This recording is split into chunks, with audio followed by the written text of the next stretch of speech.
মৃত্যু থেকে পালাও যেথায়, মৃত্যু তোমায় খুঁজবে সেথায়। যদিও তুমি সুদূর পানে লাগাও সিঁড়ি, মৃত্যু তোমার যথাসময়ে হাজির হয়ে যাবে। আমার ভাইয়েরা, আল্লাহ রাব্বুল আলামিন এক সেকেন্ড আগেও আপনার মৃত্যু করবেন না। নির্ধারিত সময়ে আপনার মৃত্যু হবে। ইজা জা আজালুহুম লা ইস্তাখিরুনা সাআতাও ওয়া লা ইস্তাকদিমুন। নির্ধারিত সময়ে আমি আপনি চলে যাব, আগেও না পরেও না। প্রত্যেক মানুষ জন্ম যেহেতু হয়েছি, মৃত্যু আমাদের নিশ্চিত।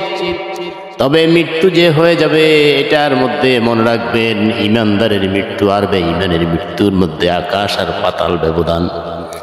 বেঈমানের মৃত্যু কতই না কষ্টের হবে। জাহান্নামের মৃত্যু এর থেকে আর কষ্টর শুরু আছে, শেষ নাই।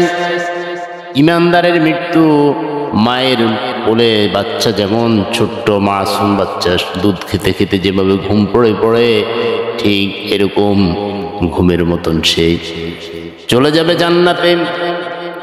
আল্লাহর নবী হাদিসে বলছেন, একজন ইমানদারের জন্য মৃত্যুটা হলো একটা উপহার।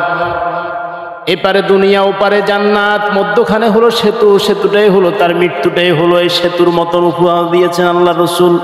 এই জন্য ভাইয়েরা, মৃত্যুর জন্য প্রস্তুত হয়ে যেতে হবে।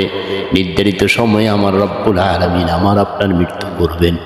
আমি আপনি যেখানে থাকি, যত টাকা থাকুক না থাকুক, সুখে থাকেন দুঃখে থাকেন, ভালো থাকেন খারাপ থাকেন, সম্পদ থাকুক না থাকুক, যেইভাবে থাকেন, মৃত্যু কিন্তু হয়ে যাবে। দুনিয়া থাকবে, আপনি থাকবেন না, আমি থাকবো না। মৃত্যু কিন্তু আমাদের একদিন হতেই হবে। তবে কাফেরের মৃত্যু, মুনাফিকের মৃত্যু, পাপাচারের মৃত্যু অনেক কষ্টের মৃত্যু। আর ইমানদারের মৃত্যু, জান্নাতি লোকের মৃত্যু, আল্লাহ রসুল বলছেন একটা পিঁপড়া কামড় দিলে যে পরিমাণ, তার থেকে আরো সহজ। সুবহানাল্লাহ। এই জন্য ভাইয়েরা, মৃত্যুর কথা স্মরণ করে গুনাহমুক্ত জিন্দেগি গঠন করেন, নেক আমল যুক্ত জীবন বানান। গুনাহ মানুষকে ক্ষতি ছাড়া কোনো লাভ দেয় না।